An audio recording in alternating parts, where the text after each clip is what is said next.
بالله من الشيطان الرجيم. بسم الله الرحمن الرحيم.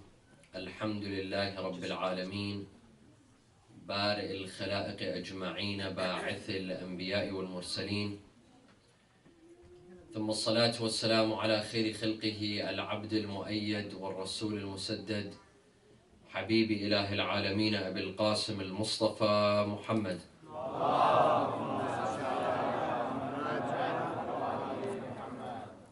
وعلى أهل بيته الطيبين الطاهرين وصحابته المنتجبين. صلى الله عليك يا رسول الله، صلى الله عليك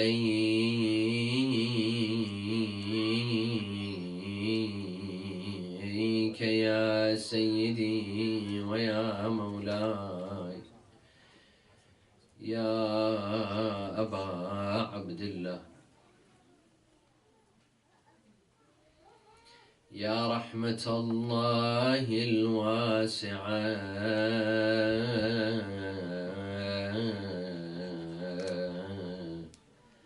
ويا باب نجاة الأمة،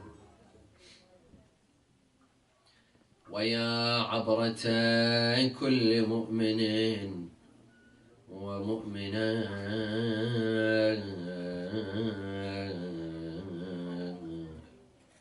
يا ليتنا كنا معكم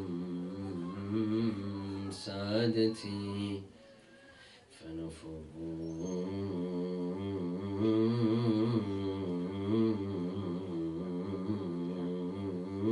فوزا عظيما. أعوذ بالله من الشيطان الرجيم. بسم الله الرحمن الرحيم. وقال ربكم ادعوني أستجب لكم. صلوا على محمد وآل محمد.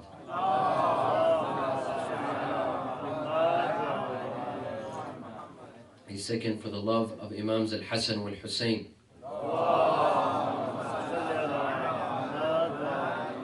A third for the love of Fatima al-Zahra with your loudest voices.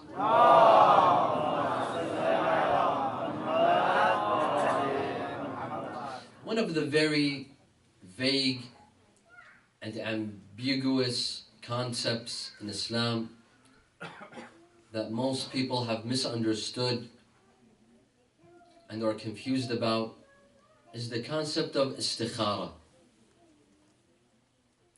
This concept that some have taken very seriously in their lives and depend very much on it on a daily basis. There are some that don't perform any sort of act, that don't leave the house, that don't go to work, don't eat, don't travel, unless they perform istikhara. They think that it's an obligation for them before starting any project or leaving the house to perform an istikhara. And there are others on the far extreme that have no belief whatsoever in istikhara and believe that this is a myth, this is only for the ignorant, for the uneducated. As for the educated, they should never think of performing an istikhara. There are others who believe that performing an istikhara is fortune telling, that istikhara tells them about the future. For example, they perform an istikhara whether to see this year will they get married or not. If it comes out good, that means they will get married. If it comes out bad, that means they'll have to wait for another year or 2 years. They think it's fortune telling. Thus, there's a lot of vagueness and ambiguity revolving around the concept of istikhara. There are various extremes. A lot of people have misunderstood this concept. Because of its importance, tonight we shall touch upon this subject, the meaning of istikhara, how to perform istikhara, the results. What are the results of the istikhara? What do they mean? What does istikhara entail on our lives? And the violation of an istikhara. Is this permissible or not? We'll touch upon some of these points in the next couple of minutes, inshaAllah. Wa sallu ala Muhammad wa ali Muhammad.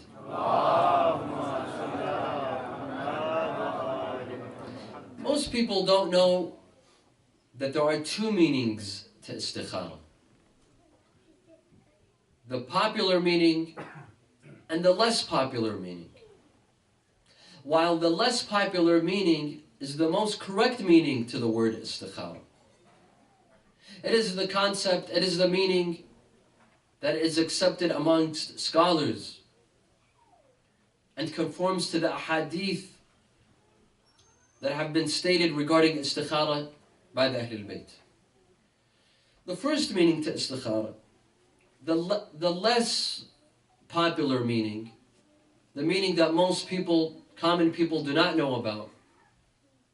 Istikhara means to ask Allah subhanahu wa ta'ala for the best outcomes.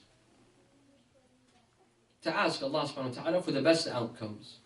When you're about to perform an act, when you're about to leave the house for work, when you're about to make a decision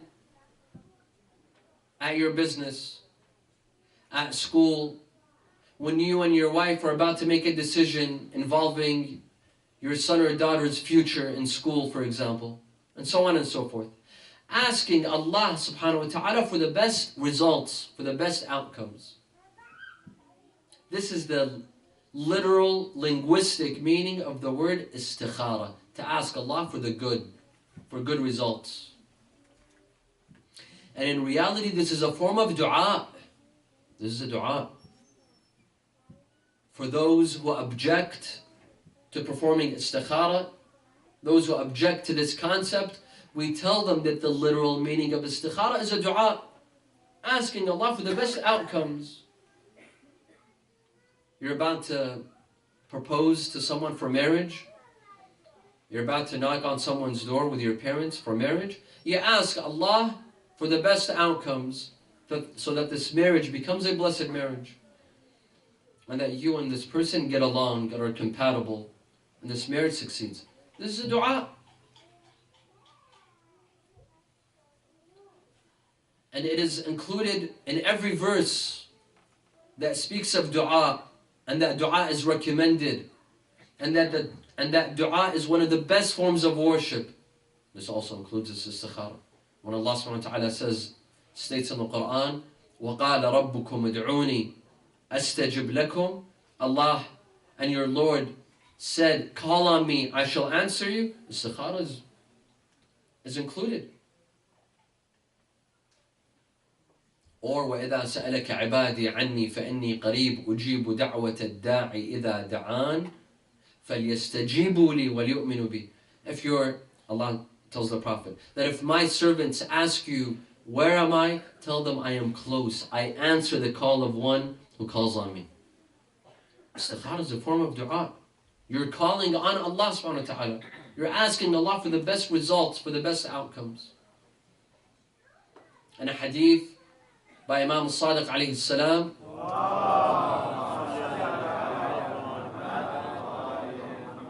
he says, ignorant is the one that starts a project or goes on a journey or starts any sort of action without asking Allah for the best outcomes.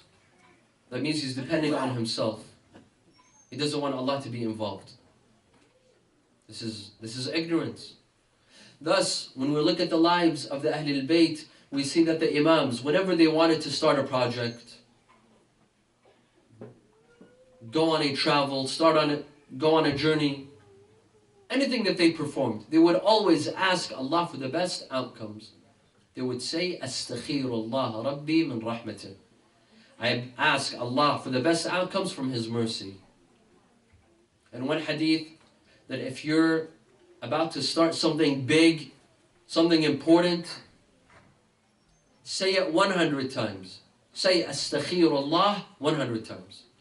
And Allah will grant you the best outcomes. If you're about to start a business deal, say this. Say Astaghfirullah. The Imam says, if it's a big deal, if it's something important, say it 100 times. For example, you're about to go and propose for marriage.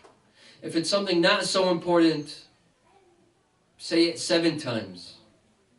Or in another hadith, say it 10 times. Say Astaghfirullah. I ask Allah for the best outcomes. And another hadith, when you ask Allah for the best outcomes, ask Allah for the best outcome with health. Because sometimes Allah will give you a good outcome, but without health, you might lose your health. The hadith says, if you ask Allah for the best outcomes in anything that you do at school, at work, in marriage, with your children, ask with health as well, to give you health. في عافية. Astaghfirullah في عافية. Because sometimes Allah will choose something good for you, but without health. You might lose your health. You might lose a hand. You might lose an eye. If it's good for you. Not materialistically, but spiritually. And we'll talk more about that inshallah. So it is best to ask Allah for the best outcomes with health. And other ahadith, that if you want to make a decision and you are indecisive, you are not sure which decision to make. There's a business trip, you need to go to another state, for example, you need to travel to California for a business deal, you're not sure whether to go, whether not to go. Say Astaghfirullah 10 times. 10 times. Say, I ask Allah for the best outcomes. Allah will put the right decision in your heart. Intuition. Allah will tell you what to do, He'll put it in your heart. Or ask someone for advice, Allah will put the right answer in that person's advice. But don't go around asking a normal person on the street. Ask someone who is wise. Ask someone who you can trust. Allah will give you the right answer, the right decision. This is the first meaning of istikhara, to ask Allah for the best outcomes. And as we saw, it's a form of dua. Those who say, what narrations do we have on istikhara? Where do you get this from? Isn't istikhara nonsense? Is it not a myth? Is it not putting our mind, our brains on hold, putting it on the shelf? No. This first meaning of istikhara, it's a form of dua. Whenever we have a verse or hadith that says dua is recommended, it also includes istikhara, because this is a form of dua. As for the second meaning of istikhara, Sallu ala Muhammad wa ala Muhammad.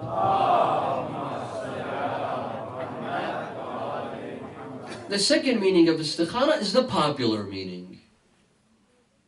Is that when you are indecisive, you don't know what to do, whether I should marry this person or not, whether I should buy this house or not, whether I should go to, for example, Pakistan this year or not, whether I should buy this car or buy that car. You're indecisive. You ask Allah subhanahu wa ta'ala for advice by either the Qur'an or the tasbih or the salat that al-ruqa'. This is the popular meaning of istikhara. Sallu ala Muhammad wa ala Muhammad. Now, before performing an istikhara, most people don't know that there are conditions. There are some people, before going to the car dealer, he calls a Sayyid or a Mawlana, Sayyidina, I'd like an istikhara. Okay, I'll perform an istikhara. But have you fulfilled the conditions? There are certain conditions. There's certain criteria. You don't just go to any religious scholar and tell him, please open the Qur'an for me and perform an istikhara. No, there are certain conditions. What are the conditions? Number one, you do your research. You think about it. You use your brain and your God-given logic and reason, and you do your research. Is this project good for me, or is it not good for me? Think about it. Weigh out the pros and cons. Do some research. You're about to start a business. For example, you want to sell cars. Go and do your research. Is selling cars now at the moment, is it right? Will it fail? Will it succeed? Is it the right business? Or is there any other business? Do your research. Before jumping to make an istikhara immediately, go do research. Think about it. This is the first condition. The second condition is to ask advice. Ask those who have more experience than you. Ask those who have gone into the same business that you would like to start. If you'd like to get married, ask for advice from the elders, from parents, from community members, friends of the person that you would like to marry, so on and so forth. Ask for advice. Then, after you've done complete research and you've thought about it, and you've sought for advice, you've asked for advice, at the end, when you're completely indecisive, the research didn't do you any good, and the advice wasn't beneficial as well, when you're completely indecisive, then you perform an istikhara. That is why we have this famous saying that says, Al-khiratu 'inda al-hira. That you go to the Qur'an and perform an istikhara when you're completely indecisive. You don't know what to do. But if you can go and ask for advice, do research, think about it, weigh the pros and cons, you don't need to perform an istikhara. There are some people that refuse to think. They refuse to do research. They're too lazy. Why? Because they're so used to performing an istikhara. It's become easy for them. Why think when you can perform an istikhara? This is wrong. We have a hadith that say whatever you start, you go on a journey, you start a project, you go and propose. اعقل ثم توكل. Think about it. Consider it. Sleep on it. Don't make a quick decision. Always think. اعقل ثم توكل. It seems very simple. But even though it's very simple, many people, they don't think. For them, it's a lot easier to perform an istikhara, depend on the istikhara, and put their minds on hold. For others, they refuse to seek advice. They'd rather perform an istikhara. Why? We have so many ahadith that say seeking advice is important. مَا خَابَ مَنِ اسْتَشَارَ. If you seek advice, you will not go wrong, one hadith says. And another hadith, مَنِ اسْتَشَارَ الرَّجَالِ جَمَعَ عُقُولَ الرَّجَالِ. He who seeks advice from others, he is collecting their minds and brains and opinions as well. The famous American hadith says 2 brains is better than 1. That's why don't we seek advice? Before performing an istikhara, seek advice from those who have more experience than you, from the elders in the community. Once you've done your research and you've sought advice and you're still indecisive, you still cannot make a decision, then you perform an istikhara. صلوا على محمد وعلى محمد.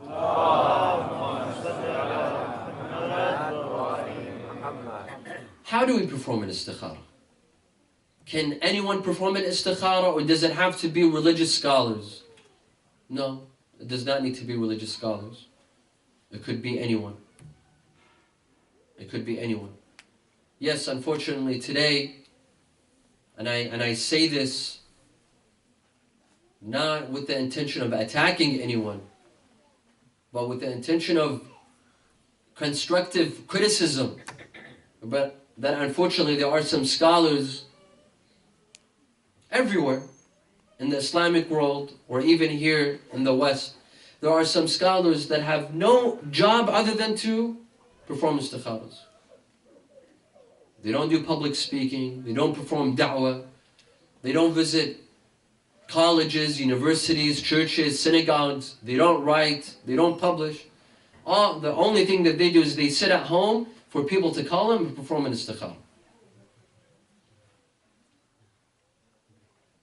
Performing an istikhara is not just the job of a religious scholar. Anyone can perform an istikhara as long as you know how to. One way of performing an istikhara, the famous way, the most popular way, is through the Qur'an. You recite a dua. There's a special dua that is mentioned in Mafatih al-Jinan and other books. Ya absar al-nadirin, ya a'lam al-alamin, ya asma' al-sami'in. Astaghfirullah. You say astaghfirullah several times. You send salawat on the Prophet and his family. Sallu ala Muhammad wa ala Muhammad.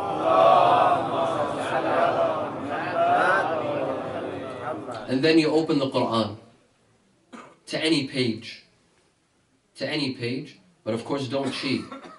There's some people that cheat. If they want a good istikhara, they know which page to turn. And if they want a bad one, they know exactly which page. No cheating in istikhara. If you want genuine advice from Allah, you open a random page and you read on the right side, the first line on the right side. You read the verse. If it is a verse addressing, for example, the qualities of heaven, the characteristics of heaven, the characteristics of the believers, Allah's forgiveness, Allah's mercy, the qualities of the Prophet, then this is what? This is good. This is a good sign. But if the verse is addressing hellfire or punishment or the kuffar and the qualities of the kuffar, the qualities of hypocrites and mushrikeen, this is obviously bad. And yes, sometimes the verse is vague. Here you need a scholar. Not everyone can understand the verse. Thus, if you perform an istikhara by the Qur'an, it is better to have a scholar perform it for you. Because some verses are vague. You don't know whether it's... Because not all verses discuss heaven and hell. You don't just have two options. It could be a very ambiguous verse. Here you need the help of a scholar to tell you what does this verse mean and what does it entail. The result will be, does that action have an advantage or disadvantage? This is one way of performing an istikhara. Another way of performing an istikhara is by tasbih. You hold a tasbih, you hold a handful of beads. A handful, 10, 20. And again, don't cheat. So there are some people, they know exactly which number to have for it to become good or bad. No. A random number. You grab 2 from each side. You pull 2 from here, 2 from here, 2 from here, 2 from here. The result will be one of the following. If you're left with 1 bead, that means the action has an advantage. If you're left with 2 beads, that means the action has disadvantage. Don't do it. If it's 3 beads, it's neutral. You could do it, you could not do it. If it's 4 beads, don't do it. It's very bad. This is another way. The third way, the most authentic way, the narrations that we have regarding how to perform an istikhara, the third way is the best. Because the most authentic hadith tell us about the third way, which is called Salat Dhatul Ruqa'. What does it mean? Salat Dhatul Ruqa', you grab 6 sheets of paper. 6 sheets of paper. On 3 of them, you write if'al, do. On 3 of them, you write la taf'al, don't do. And then you mix them up. And you put them under your sajjada, where you pray. And then you pray 2 units of salat. 2 units, rak'atayn. When you finish your salat, you say several times, Astaghfirullah, Astaghfirullah, Astaghfirullah. I ask Allah for the best outcome. And then you pull out 5 of the sheets of paper. 5. After you've mixed them up. Don't put the do's on top of the don'ts. After you mix them up, you pull out 5 of the sheets of paper and you see what is the majority, because it's going to be 3 by 2. You see what is the majority. 3 of them, did they say do or don't do? If it says do, that means that action has an advantage. If it says don't do, that means it has a disadvantage. Don't do it. صلوا على محمد وآل محمد.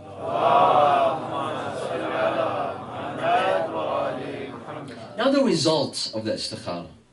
When we say it's good or it's bad, what does that mean?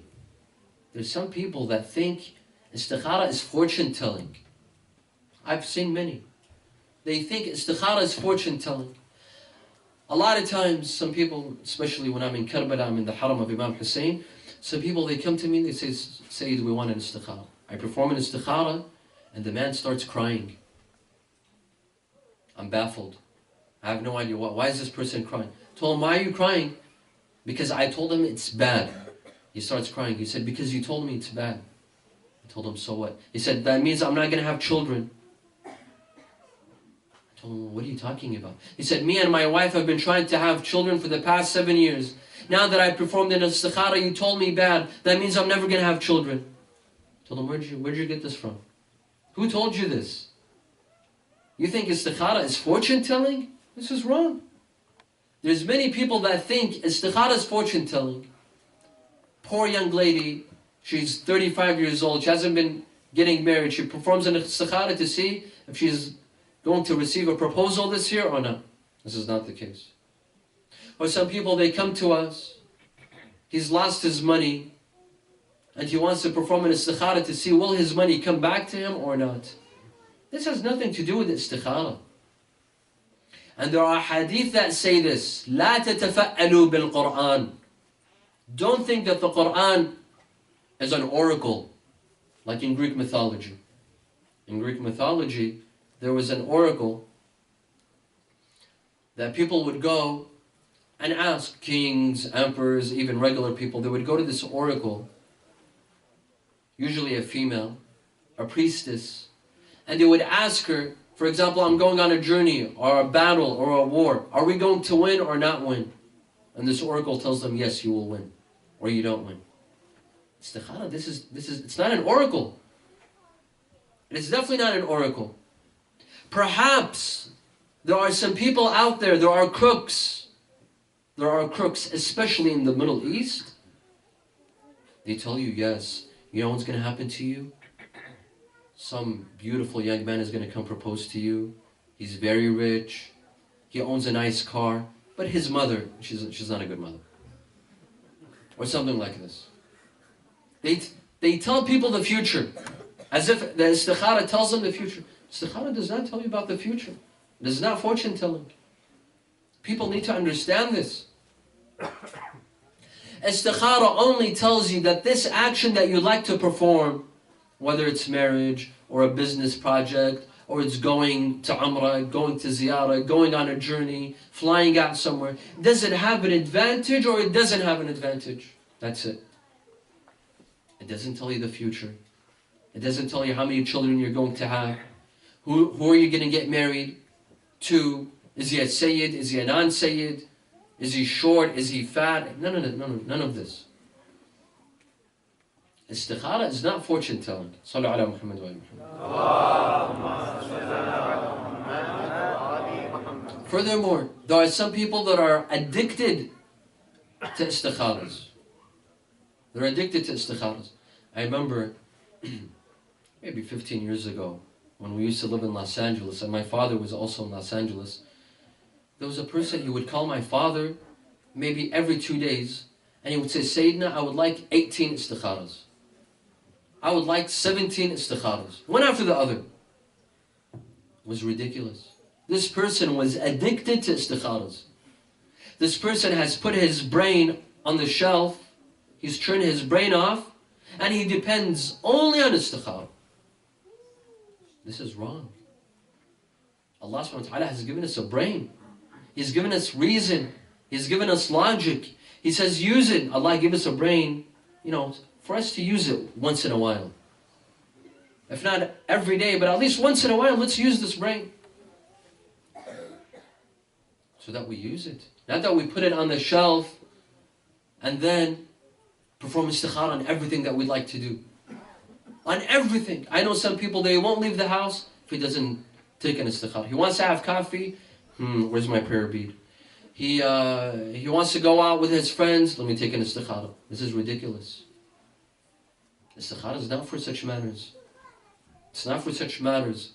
In fact, we are insulting the Qur'an when we do this. Allah subhanahu wa ta'ala has given us a brain to be used. Here's a question that some people ask. That, for example, I perform an istikhara. I'd like to go on a business trip to, for example, Idaho. I want to go on a business trip. So I perform an istikhara and it comes out bad. But I really want to go. I really want to go on this business trip. Can I go or can I not go? If I violate the istikhara, is it haram or is it not haram? What is the answer? Violating the istikhara is not haram. If you really wish to do so, you could do so. There's some youth, they come and perform an istikhara, for example, on marriage. He likes a young lady, he comes and does an istikhara, it comes out bad. Now that it comes out bad, he regrets, he still wants to marry her. He says, can I marry her? Tell him, if you're dying to marry her, knock yourself out. Go and marry her. It's not haram. However, you're violating istikhara, you're violating advice. It's like asking a doctor, going to the doctor tells you you have diabetes, you're diabetic. So stay away from this, and this. But you go home and you eat this, and this. Exactly what the doctor told you not to eat. What will happen? You're harming yourself. At the end of the day, you're harming yourself. When the istikhara tells you don't do it, and you go ahead and you do it, you're violating an advice. You're going to pay the price. It's not haram. It's not haram. But you're going against good advice. And I've seen many times in which people perform an istikhara and then they violate it, it comes out bad, disadvantage. They go ahead and do it, they regret it later on. They see bad consequences. They see bad results. So if you perform an istikhara, don't violate it. If you're asking for advice, take the advice. Don't violate the advice. However, of course, sometimes there are emergencies. Sometimes there are emergencies. If you really have to violate the istikhara, Samahat Sayyid 2 nights ago, or maybe yesterday, he talked about this. If you have to really violate, you give sadaqah and you perform dua. Give sadaqah. You took an istikhara to go on a business trip and it came out bad, but you still want to go, give sadaqah before you go. In case anything bad happens, you give sadaqah. And then you ask Allah subhanahu wa ta'ala for protection. Ask Him for the best outcomes. Say astaghfirullah. Say it 100 times. There are some people that don't understand the results of an istikhara. They don't know what it means. Some people, they take an istikhara, for example, to go on a business trip. It comes out bad. Yet they still go ahead and go. I've seen this. This has happened with me. They perform an istikhara to go on a business trip. It comes out bad. They go ahead and go. When they come back, they tell me, Maulana, I made $10,000 during this trip. How come you told me it's bad? I made a good amount of money on this trip, but you told me it's bad. Just because you made money, this doesn't mean that this was good. You've missed something else. You see, people judge the results materialistically. If they made money, that means this is good. Why did the istikhara come out bad? Or for example, there are some people, they want to buy a house. They perform an istikhara, it comes out good. Once he buys that house, that property comes down. They come and complain. Say, why did you tell me it was good? The prices went down. Or for example, the first month when I moved into this house, I got robbed. Why did you tell me that this istikhara was good? It was bad. No. You see, we cannot judge the results materialistically. Perhaps there are other reasons that you and I couldn't see. Perhaps when you went on this business trip, yes, you made money. But perhaps at the same time, you went and you gambled. and he disobeyed Allah subhanahu wa ta'ala. Perhaps you committed a sin during this trip, and that is why the istikhara came out bad. But when you made money, you thought that it was good. But when Allah says it has a disadvantage, He's not just looking at the materialistic side. He's also looking at the spiritual side, the religious side. A man came to Imam al-Sadiq one day. Allahumma salli ala Muhammad. He told him, Ya ibn Rasulullah, I'd like to go to Iraq. The Imam was in Medina. He told him, I want to go to Iraq for a business trip. What do you think? Should I go or should I not go? The Imam told him, don't go. Told him, don't go. Yet this person did not take the advice of the Imam and he went on the business trip.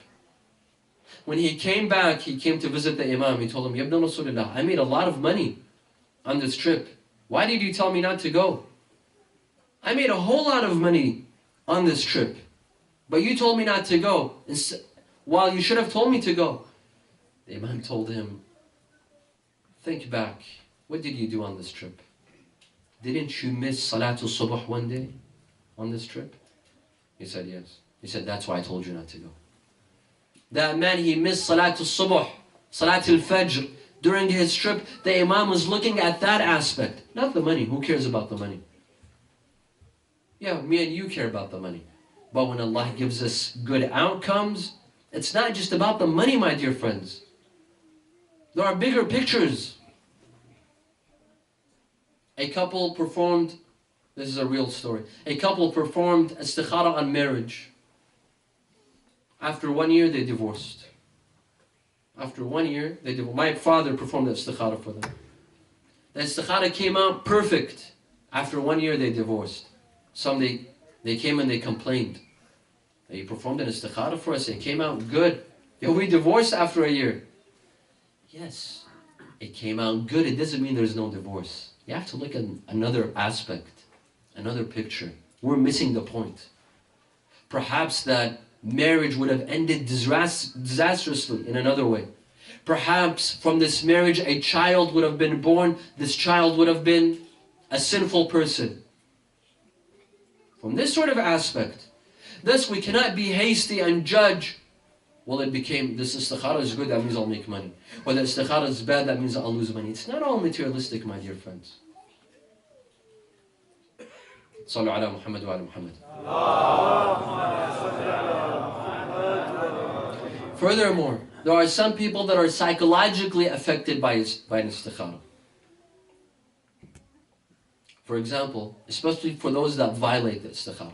For example, some couples, they perform an istikhara on marriage. They perform an istikhara on marriage. It comes out bad. But because they're madly in love with each other, and they've been speaking to each other for such a long time, they decide to go ahead and get married.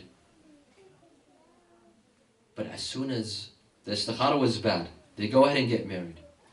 But as soon as one fight breaks out, they say, see, this was the result of the istikhara. So instead of trying to resolve the problem, they let the problem grow bigger and bigger. Why? Because in their head, this marriage is about to fail. The istikhara was bad. So they misbehave with each other. They disrespect one another. They violate each other's rights. Why? Because in the back of their head, the istikhara is bad. This marriage is going to fail. And what actually happens is they'll get married and they'll get divorced. While when the istikhara came out bad, it probably didn't mean that they will get a divorce. Probably meant they might have financial difficulties. Or for the first 3 years they cannot have children. But they assume that it's divorce. So when a fight breaks out, they won't try to resolve it. Why? Because they're psychologically already convinced that this marriage will not work. Well, first of all, don't violate an istikhara. If you want to perform an act, if you're so madly in love with her, why take an istikhara in the first place? Go ahead and marry her. When you make an istikhara, don't violate. Second, give sadaqah. 3, don't be psychologically affected because we do not know the results. We do not know what the results mean. It could be bad, but you and I will interpret it in a different way while Allah is looking from a different perspective. Sallu ala Muhammad wa ala Muhammad.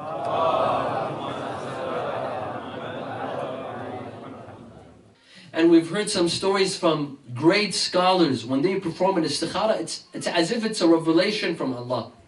For example, Al-Shaykh Al-Ansari, Al-Shaykh Al-A'zam Al-Ansari, who lived approximately 250 years ago. He became the top marja' for the followers of Ahlulbait. When he became the top marja' for the followers of Ahlulbait, they went to his mother to congratulate her. The first day that he became a marja', they went to his mother to congratulate her. And he was in Najaf. His mother is in Dasful in Iran.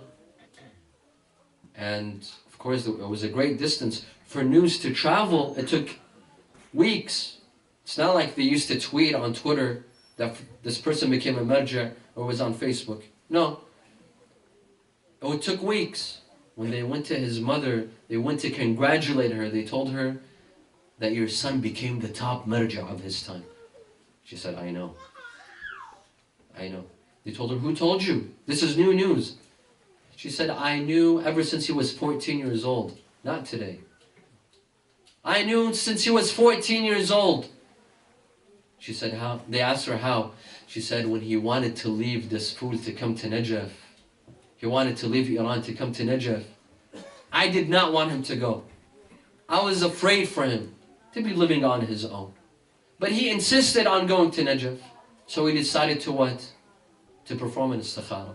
When he performed an istikhara, the verse came out as follows. وَأَوْحَيْنَا إِلَىٰ أُمِّ مُوسَىٰ أَنَا أَرْضَعِيهِ فَإِذَا خِفْتِ عَلَيْهِ فَأَلْقِيهِ فِي الْيَمِّ. And then, and what is it? ولا تخافي ولا تحزني إنا رادوه إليك وجاعلوه من المرسلين. That we told Allah, the verse came out as the following. That we told the mother of Musa that breastfeed him. But if you feared for him, put him in a box and put him in the river. And do not have fear, we will bring him back to you as a messenger. She said, this is the verse that came out. So I knew my son will have a great position in the future. And one of the experiences that we've had with those istikharas that came out as a revelation from Allah subhanahu wa ta'ala. In a story that occurred in 2006, a story that occurred with my own father, Ayatollah Hussein Alqazwini. In the year 2006, in the month of June, when coming back home from the shrine of Imam Hussein alayhi salam, after leading Salatul Jama'ah and lecturing, giving his usual lecture on tafsir, we were coming back home when two motorcyclists, they came to the car. One of them pulled out a gun and he shot my father in his hand. My father was shot. Of course, it was an assassination attempt. Yet Allah subhanahu wa ta'ala rescued my father and he didn't die. Yet he was shot in his hand. And one of the bones, after going to the hospital and performing x-ray, we discovered that one of the bones had shattered into 12 pieces. Anyhow, we put him in a cast. After 1 week, we traveled to Iran. In Tehran, in the city of Tehran, my father visited some doctors because he was in major pain. He was in major pain. One of the doctors told him that you have to keep your hands like this. Keep your hands up like this. Because your hand will become very swollen.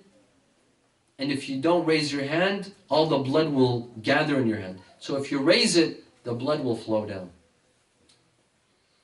After a couple of weeks, we went to Mashhad. Because my father was in immense pain, we went to another doctor. The other doctor told my father that, no, this is wrong. You can't keep your hands like this. Extend your hand. Because if you keep your hand like this, it will become stiff. And maybe you will never be able to move your hand. So keep it down. Here, my father did not know what to do. Keep his hand above or extend his hand. So he performed an istikhara. When he performed an istikhara, the verse came out as the following: وَلَا تَجْعَلْ يَدَكَ مَغْلُولَةً إِلَىٰ عُنُقِكَ وَلَا تَبْسُطْهَا كُلَّ الْبَسْطِ. Do not keep your hands close to your neck and do not extend your hands fully. So what he did was he kept his hand right in the middle, following the advice of the Qur'an. Sallu ala Muhammad wa ala Muhammad.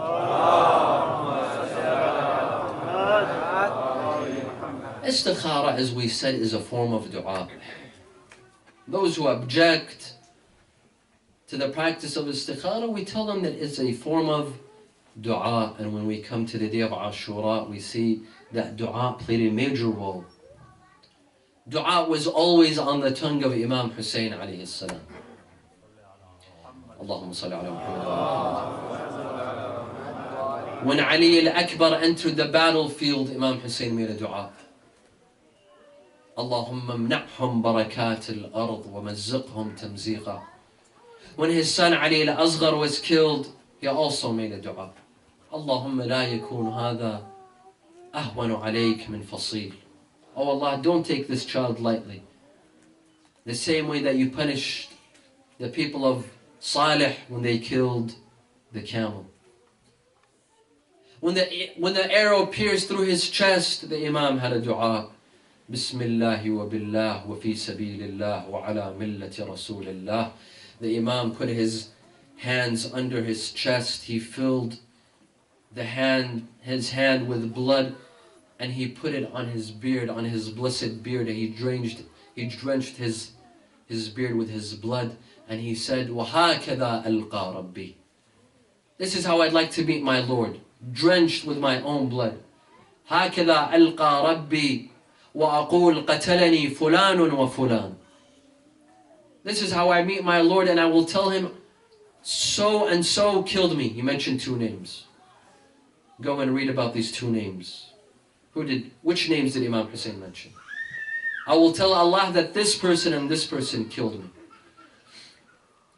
The day of Ashura was full of du'as. Yes, among the martyrs who entered the battlefield on the day of Ashura were the 2 nephews of Imam Hussein, Awn wa Muhammad. The sons of As-Sayyidah Zainab Salamullahi alayha and the sons of Abdullah bin Ja'far.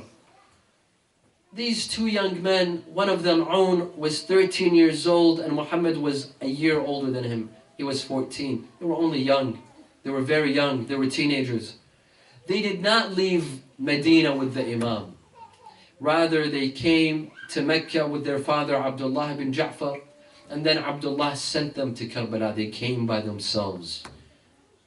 Look at their ambition.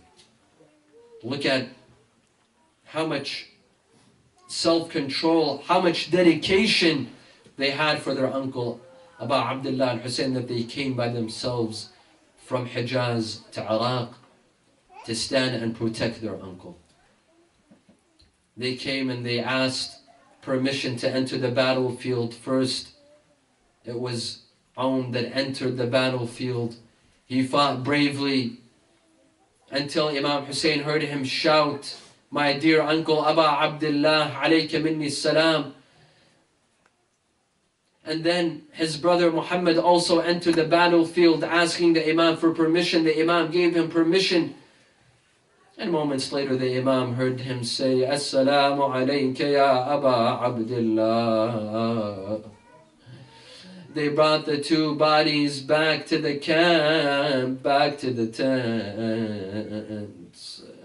When all other martyrs, their bodies were brought back to the camp, as Sayyidah Zainab would stand with Imam Hussein.